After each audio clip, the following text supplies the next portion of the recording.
Welcome back, everyone. It's me again, Matsimus. Hope you're having a great day. We're talking about a prototype vehicle that never came to fruition once again. We've talked about a few different prototype vehicles lately that never really came to beyond the drawing board, and that's okay. You know, we have to perfect designs and weapon systems to the point that are they feasible for use with today's military, financially, tactically, engineering-wise. There's a lot to it when it comes to actually procuring and designing and actually bringing a military system from the drawing board into the battle space. Now, as you can see right now, we're looking at the beautiful Leclerc main battle tank. It is absolutely gorgeous. One of my favorite main battle tanks for sure. If you want to talk about a tank that looks totally modernized, I really do feel the Leclerc ticks that box wholeheartedly. Very close to that is the K2 Black Panther, which is, again, an absolutely beautiful main battle tank. However, we are not talking about the Leclerc today. If you wish to go check out that video that I have made on this weapon system for the main battle tank side, you're more than welcome to go check it out in the description box and in the pop-up that will come up just shortly. But today we are talking about the Leclerc T40, something that's a little different. A heavy fire support vehicle that looks like an infantry fighting vehicle, but isn't. And it uses the same chassis and the basis of the Leclerc main battle tank, just in a different configuration. Now, the Leclerc T40 was a French project from around 2000 to 2010, so fairly modern, by GIAT. It was a heavily inspired system by the Russian BMPT or Terminator series, which again I have done a video on if you want to go check it out. Now, the Terminator series from Russia is an absolute beast. It's basically a chassis standardized from a T-72, absolutely covered in anti-tank weapons platforms, 30mm cannons, long-range anti-tank missiles. It is just a mobile destruction platform. And it looks like the French were looking at the same kind of concept. Now, the core proposal was to take an existing Leclerc Azur hull and fit it with a light CT-40 turret, the same turret that we're seeing on the Warrior infantry fighting vehicle, which is a very, very, very cool bit of kit with the caseless telescopic ammunition. But the French wanted to create something that would be more able to support tanks against potentially any enemy infantry that were climbing over the side of their beautiful main battle tank, the heavy-duty Leclerc, especially in urban environments, which is basically the same, description and requirement that they wanted from the Terminator series. Now, the vehicle would weigh some 50 tons, which is almost that of a main battle tank, and would have a crew of 3. The hull would literally be identical to the Leclerc Azur version from 2006, with its basic hull covered with extra armor to specifically protect it against enemy infantry threats such as ATGMs or anti-tank guided missiles and RPGs or rocket-powered grenades. Hence the caged armor that we see normally around the rear, protecting its engine compartment and various other components to the rear. It also has a very, very high protection value to the front and sides, with additional protected armor plating that was actually designed to be, replaced in terms of a modular system, so it could be taken on and off very easily.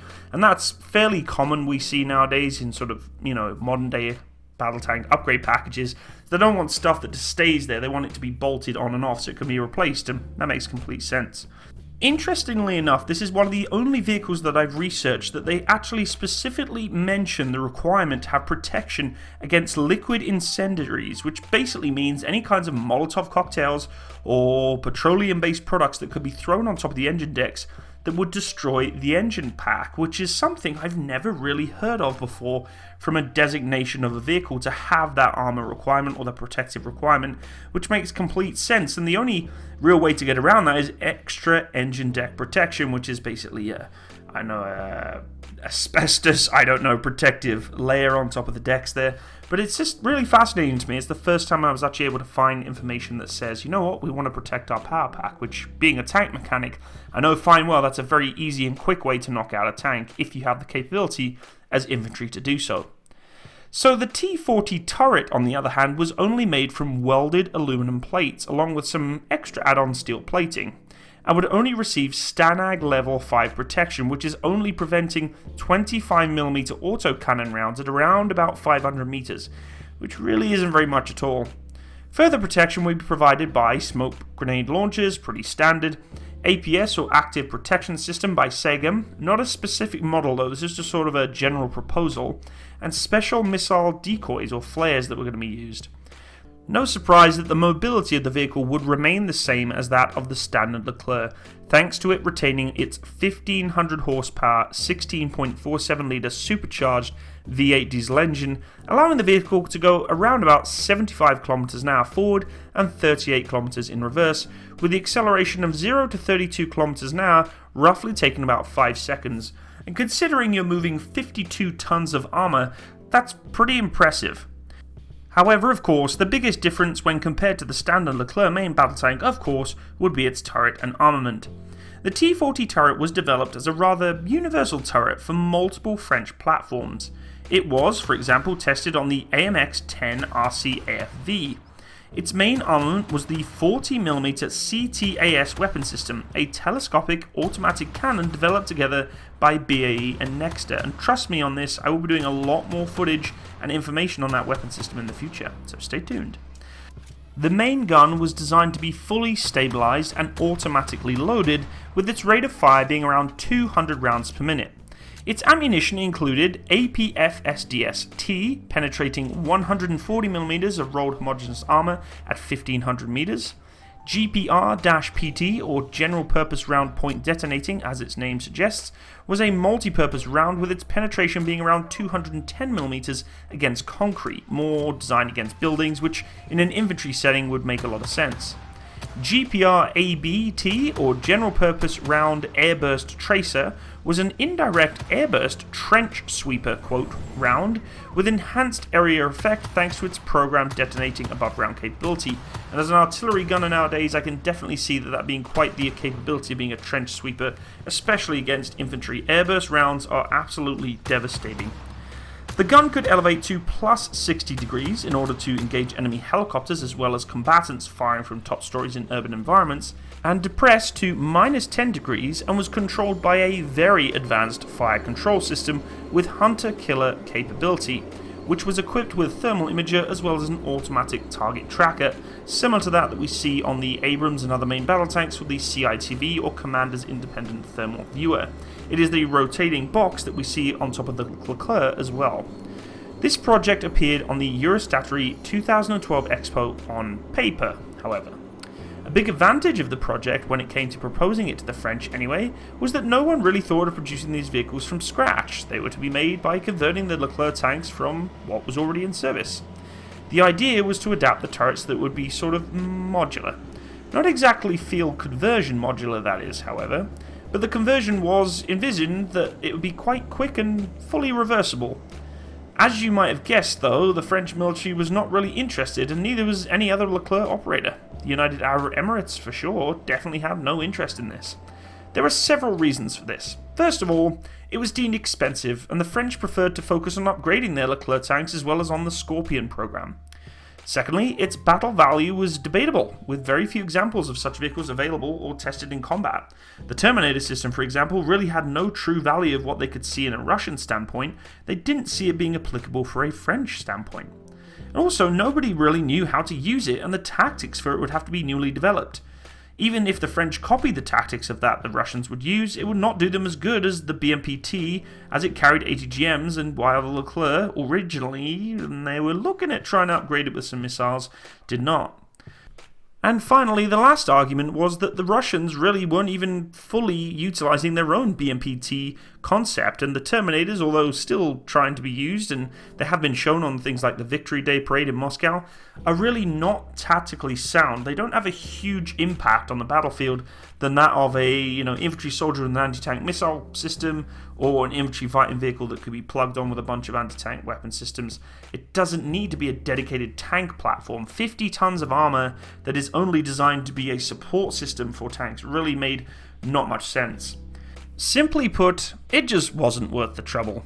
It was an interesting idea though. Interestingly enough, one of the Russian military arguments against accepting the BMPT series, or the Terminator, in service was that if the entire BMPT concept was any good, the West would probably be developing the same thing as well.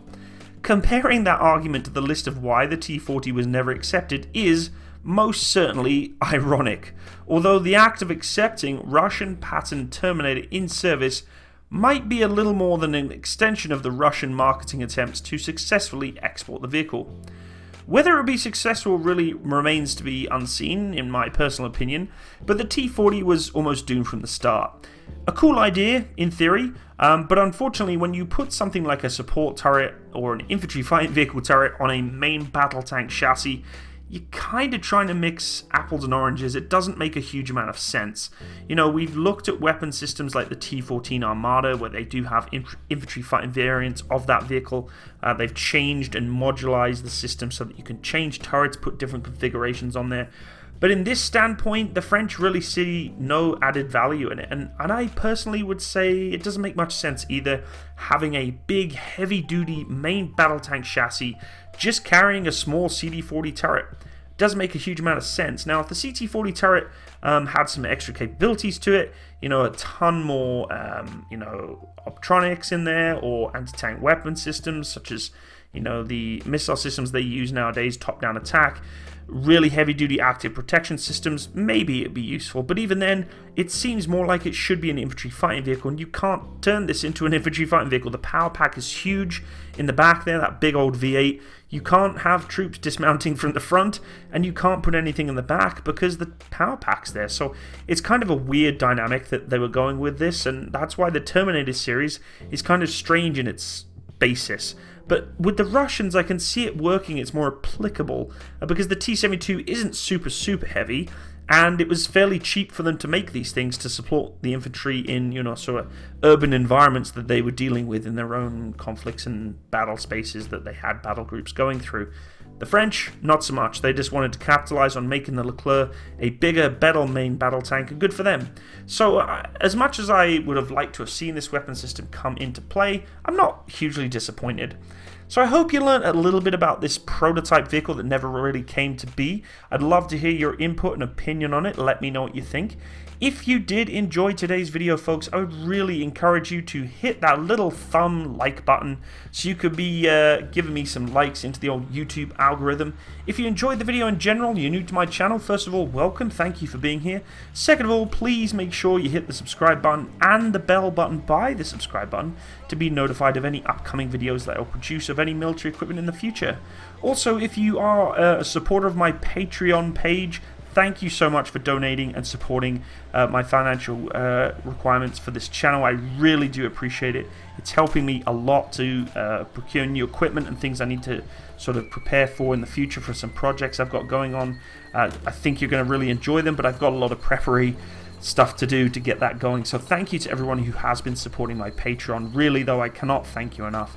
If you want to check out any of my social media or that sort of stuff, my merchandise store and all those sort of things, check out the description box below. All the links are there, and I would strongly encourage you to also leave a comment so I can let you give some feedback to me and see how this video went.